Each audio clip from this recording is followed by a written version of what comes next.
فرعون مصر کا سب سے ظالم بادشاہ تھا، جو خود کو رب کہتا تھا اور بنی اسرائیل پر بدترین ظلم کرتا تھا۔ ان کے بیٹوں کو قتل کرواتا اور عورتوں کو زندہ چھوڑ دیتا تھا۔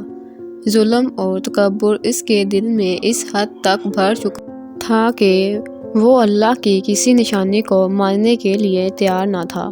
اللہ تعالیٰ نے اس کی ہدایت کے لیے حضرت موسیٰ علیہ السلام کو معجزات کے ساتھ بھیجا، مگر فرعون اور اس کے درباریوں نے انکار کیا اور حق کا مذاق اڑایا۔ اللہ تعالیٰ نے فرعونیوں کو ہوش دلانے کے لیے ایک کے بعد ایک عذاب نازل کیے۔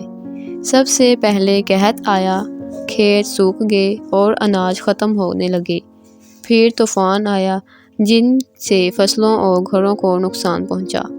اس کے بعد ٹڈی دل آئے جنہوں نے بچی کچی فصلیں بھی کھا لیں۔ پھر جوئیں پھیل گئیں جو لوگوں کے جسموں اور خوراک میں بھر گئی۔ اس کے بعد مینڈکوں کی کثرت ہو گئی، حتیٰ کہ برتنوں، بستروں اور گھروں میں مینڈک ہی مینڈک نظر آتے تھے۔ آخرکار پانی کو خون بن جاتا، مگر بنی اسرائیل کے لیے وہی پانی صاف اور میٹھا رہتا۔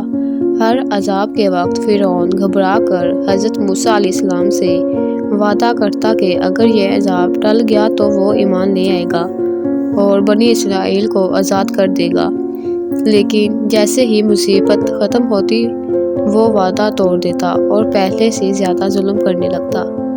اس مسلسل نافرمانی کے بعد اللہ تعالیٰ کا آخری فیصلہ آ گیا۔ حضرت موسیٰ علیہ السلام کو حکم ہوا کہ راتوں رات بنی اسرائیل کو لے کر نکل جائیں۔ فرعون کو خبر ملی تو وہ اپنے لشکر کے ساتھ ان کا پیچھا کرنے نکلے۔ بنی اسرائیل سمندر کے کنارے پہنچے تو خوف زدہ ہو گئی، مگر حضرت موسیٰ علیہ السلام نے فرمایا کہ میرا رب میرے ساتھ ہے، وہ ضرور راستہ دکھائے گا۔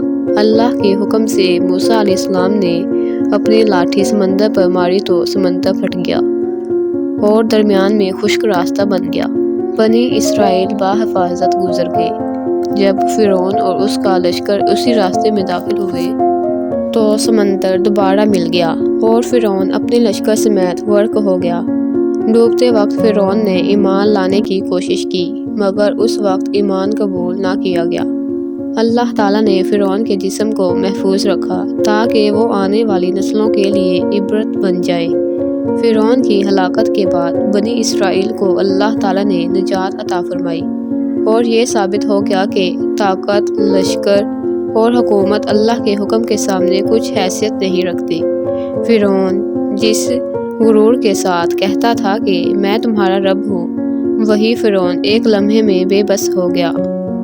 سمندر کی موجوں نے اسے ایسا گھیر لیا کہ نہ اس کا تخت بچا، نہ اس کا لشکر، نہ اس کے دعوے کام آئے اور نہ اس کی دولت۔ اللہ تعالیٰ نے فرعون کے جسم کو محفوظ رکھا تاکہ قیامت تک آنے والے لوگوں کے لیے یہ نشانی رہے کہ جو اللہ کے مقابلے میں سرکشی کرتا ہے اس کا انجام یہی ہوتا ہے۔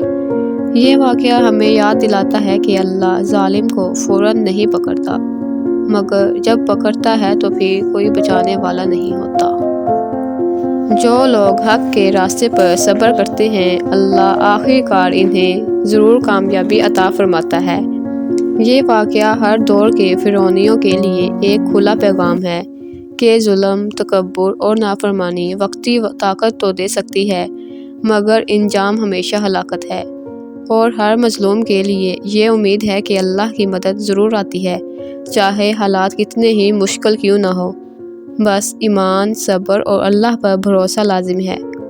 اللہ ہمیں فرعون جیسے غرور سے بچائے، مظالموں کا مددگار بنائے اور ہمیں حق پر ثابت قدم رکھے۔ آمین۔